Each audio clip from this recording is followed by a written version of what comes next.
Wedding traditions and the history of how they came to be. Something borrowed, something blue, something old, and something new. This is just one of the many traditions that rule the wedding industry today. But it wasn't always this way. Weddings were much simpler and were more of a contract than a beautiful love affair wrapped up in diamonds and tulle.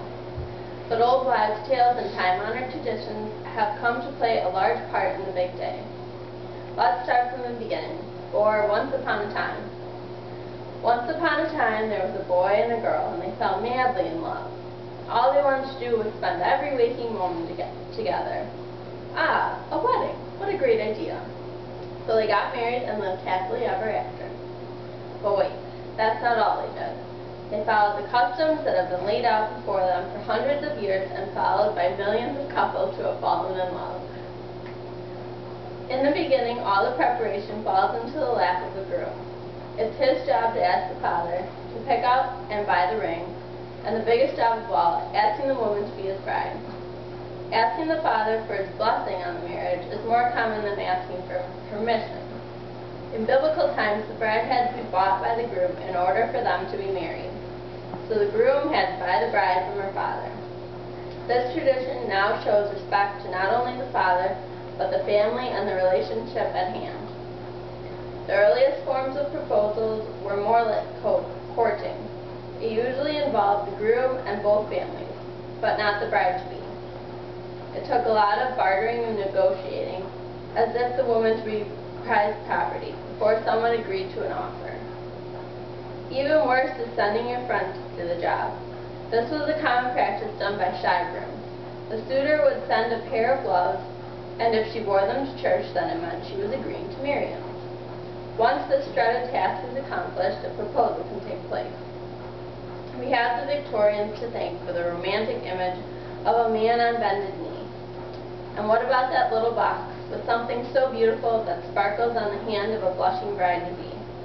That would be the engagement ring. Some people think that a ring says, "I love you," but others think that a ring says, "I own you." Rings come from the ancient tribes' tradition of glass bracelets which a woman wore on her wrist. It meant that she was spoken for. Giving a ring is also a way of pledging a bond to the other person. Romans even took the ring so far as recognizing it as a down payment on the bride-to-be. During the Renaissance, the diamond became the gem of choice because it had the power to mesmerize. Once that ring is on the finger, it's time to start planning, and not to mention throwing a few parties. Some of the more famous and traditional parties are bridal showers and bachelor parties. The bridal shower is traditionally thrown by the maid of honor. The reason for its existence is to shower the bride with gifts in place of her family support. Before this, it was just a party thrown for the bride so that she could enjoy the company of her friends, and so that the elder woman could lay some wisdom on her plate. Later the party became known as a shower. One book suggests that when a Dutch bride was showered with gifts, the gifts were a blessing falling from heaven.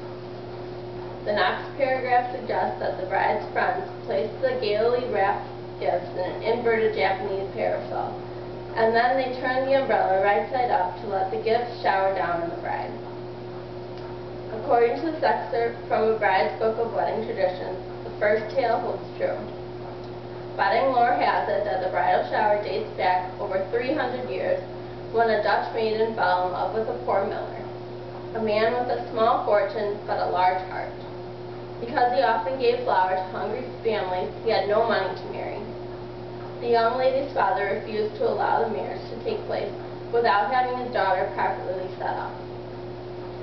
Seeing the girl's misery and knowing the miller's goodness, neighbors and friends figured out a way to provide her with enough household goods and furnishings to make a home. How?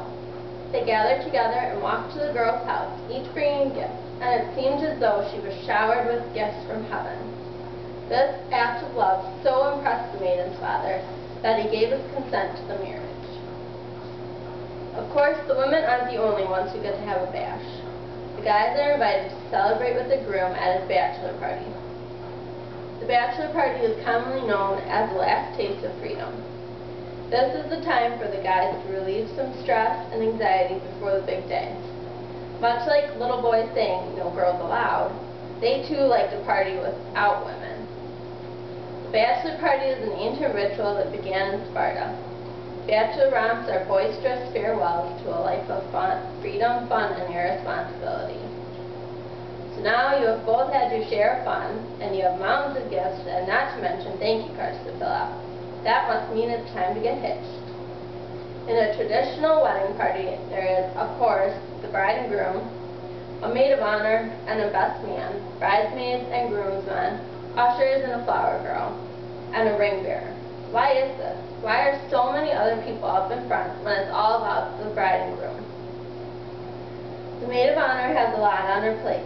She used to prepare the trousseau, plan the bridal shower, and make sure everything went off without any issues. In the late Middle Ages, the couple was required to have 2 witnesses to swear that both parties were getting married without being forced. So thus, the 2 picked people who were closest to them and knew them best. Now, the maid of honor is there to be helper and confidant, assistant in dressing and undressing on the wedding day. She is still the one to plan the bridal shower, but her role is less demanding than it used to be. The best man has similar duties as the maid of honor, but he is there for the groom.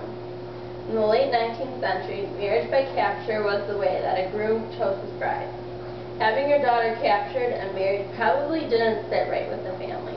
So the groom chose a wingman to go to the village with him. He would help the bride and groom get away if any angered family members were to fight back. Of course, now the best man isn't expected to fight with sword and fend off the family, but he is still at the groom's side, helping him to get to the altar. He is there to give moral support and advice. He plans and organizes the bachelor party, and he takes care of the rings and makes sure that the ushers are where they are supposed to be. And we can't forget about the bridesmaids and groomsmen. In ancient times, people were added to the party to keep the bride and groom safe while traveling to their weddings. The Greeks would have older women because they had more wisdom to bestow on the bride. But as time went on, brides took control of their wedding party and were able to choose people whom they were close to in age and confidence. Groomsmen and ushers were known as bridesmaids. As European custom says, the bride was to be escorted to the church by his friends. The groomsmen and ushers would walk down the aisle 2 by 2 to bring the bride to the church. In the 20th century, groomsmen and bridesmaids were finally paired up to go down the aisle together. The 2 cute kids who walked down the aisle used to be more important than they are considered today. A flower girl didn't always throw flower petals, but instead she threw grain. The grain ultimately was a hope for fertility in the new marriage. The ring bearer comes from no long line of tradition, but it came about here in America. It was first introduced in the 20th century. Her dress was a rich white satin, trimmed with orange flower blossoms. On her head she wore a wreath of the same blossoms, over which, but not as to conceal her face, a beautiful veil of Huntington lace was thrown. Her bridesmaids and train bearers were similarly attired, save they had no veils. The time is February 11, 1840, describing the marriage of Queen Victoria. What the bride looks like is just as important as the marriage itself. Wearing white has been long been a tradition. White symbolizes that a bride is pure and innocent. The veil hides her face from other men and keeps her safe from evil spirits that might make her unhappy. The veil is down for the entire ceremony until the marriage is finalized. Then it is lifted and the groom looks upon his new bride. She carries a bouquet down the aisle. This beautiful bouquet of flowers once was the stuff of grain, much like the grain that the flower girl carried down. The famous garter comes from ensembles being held together with ties and loops and buttons. While undressing on the wedding night can be enjoyable for the man and the wife, the groomsmen knew it and wanted to share a little bit of that experience. So at the after party, they would take off the bride's garters that held up her stockings. We still remember this tradition today.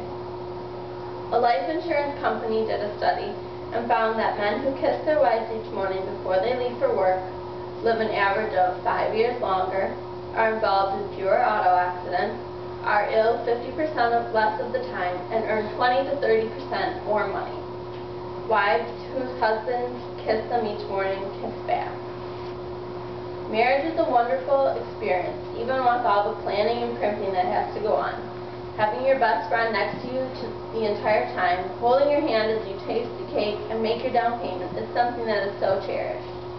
Having a party to enjoy your last moments of freedom with your boys is just something that must be experienced. Following the time-honored traditions is just a part of that special planning.